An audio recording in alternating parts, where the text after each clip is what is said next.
بسم اللہ الرحمن الرحیم۔ السلام علیکم۔ ایک حاجت مند سیدزادہ سلطان المشائخ حضرت نظام الدین اولیاء رحمۃ اللہ علیہ کی خدمت میں حاضر ہوا اور دست سوال دراز کیا۔ حضرت نے فرمایا، آج تو کچھ نہیں ہو سکتا، کل کوئی بندوبست کیا جائے گا۔ دوسرے روز بھی کوئی بندوبست نہ ہو سکا۔ بالآخر سلطان المشائخ نے اپنے نالین مبارک اس حاجت مند سیدزادے کو دے دیے۔ وہ سیدزادہ جوتے لے کر چل پڑا اور سوچنے لگا کہ ان پرانے بوسیدہ جوتوں کا کیا کروں گا۔ لیکن اتفاق یوں ہوا کہ سلطان محمد تغلق کسی جنگی مہم سے واپس آ رہا تھا اور حضرت امیر خسرو جو حضرت نظام الدین اولیاء رحمۃ اللہ علیہ کے خلیفہ بھی تھے، وہ سلطان کے ساتھ تھے، اور چونکہ آپ ایک قابل قدر شاعر تھے اس لیے سلطان کے دربار میں اہمیت کے حامل تھے۔ آپ نے سلطان کی شان میں قصیدہ کہا تو سلطان نے خوش ہو کر آپ کو 7 لاکھ چیتل سکہ رائج الوقت سے نوازا۔ واپسی کے سفر میں جب لشکر ابھی دہلی سے باہر تھا اور رات کو پڑاؤ ڈالا گیا تو حضرت امیر خسرو اچانک چلا اٹھے کہ مجھے اپنے مرشد کی خوشبو آتی ہے۔ مصاحب بولے، امیر، حضرت محبوب الہی تو کیلو کڑی میں ہے جو دہلی سے کافی دور ہے، تو آپ کو ان کی خوشبو کیسے آئی؟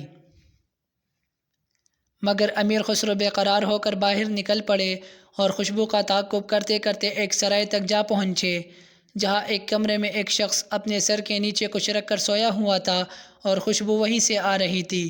آپ نے اس کو جگایا اور پوچھا، تم حضرت نظام الدین اولیاء رحمۃ اللہ علیہ کی خانقاہ سے آ رہے ہو کیا؟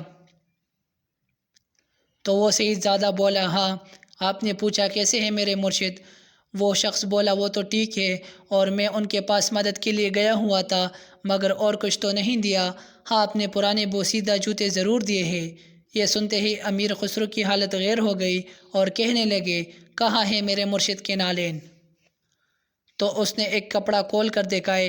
آپ نے ان کو پکڑا اور چوم کر اپنی آنکھوں سے لگائے اور کہنے لگا، کیا تو ان کو بیچے گا؟ اس نے کہا، امیر کیوں مذاق اڑاتے ہو؟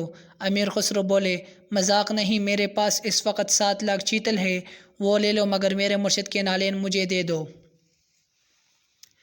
اگر چاہو تو دہلی چلو، اتنی ہی رقم اور دے دوں گا۔ 7 لاکھ چیتل کا سن کر وہ چکرا گیا اور بولا، نہیں، میرا تو بس چند ہزار سے گزارا ہو جائے گا۔ مگر امیر خسرو نے زبردستی اس کو 7 لاکھ چیتل دے دیے اور ساتھ ہی صفاہی اور تحریر دے دی تاکہ کوئی اس پر شک نہ کرے۔ آپ نے وہ نالین مبارک مرشد حقانی کی خدمت میں پیش کیے۔ انہوں نے فرمایا، خسرو، تم نے بہت سستا سودا خریدا ہے۔ آپ رحمۃ اللہ علیہ نے عرض کیا کہ درویش نے صرف اتنی ہی قیمت طلب کی، ورنہ میں تو قیمت میں اپنا سارا مال کیا شاید جان دینے میں بھی دریغ نہ کرتا۔ یہ مرشد حقانی سے عقیدت و محبت کا اظہار تھا۔ حضرت نظام الدین اولیاء رحمۃ اللہ علیہ نے آپ کے لیے ہی فرمایا تھا کہ اگر حکم شرع مانع نہ ہوتا تو میں اپنے بعد وصیت کر دیتا کہ مجھے اور خسرو رحمۃ اللہ علیہ کو ایک قبر میں دفن کیا جائے۔ کہتے ہیں کہ اتنی دولت دینے کے باوجود جب بھی وہ شخص آپ کے پاس حاضر خدمت ہوتا تو حضرت امیر خسرو رحمۃ اللہ علیہ احتراماً کھڑے ہو جاتے۔ انہی ایام میں آپ رحمۃ اللہ علیہ کی والدہ ماجدہ کا انتقال ہو چکا تھا۔ انہی کی خاطر آپ رحمۃ اللہ علیہ اود کا محل چھوڑ کر چلے آئے تھے۔ یہ صدمہ ناقابل تلافی تھا۔ حضرت نظام الدین اولیاء رحمۃ اللہ علیہ نے آپ کی ڈارس بندھائی اور فرمایا کہ ہر شخص کو ایسا ہی صدمہ برداشت کرنا پڑتا ہے اور ہر انسان کو ایک دن وادی فنا سے گزرنا ہے۔ مزید ایسے ہی ویڈیوز دیکھنے کے لیے چینل کو ضرور سبسکرائب کیجیے۔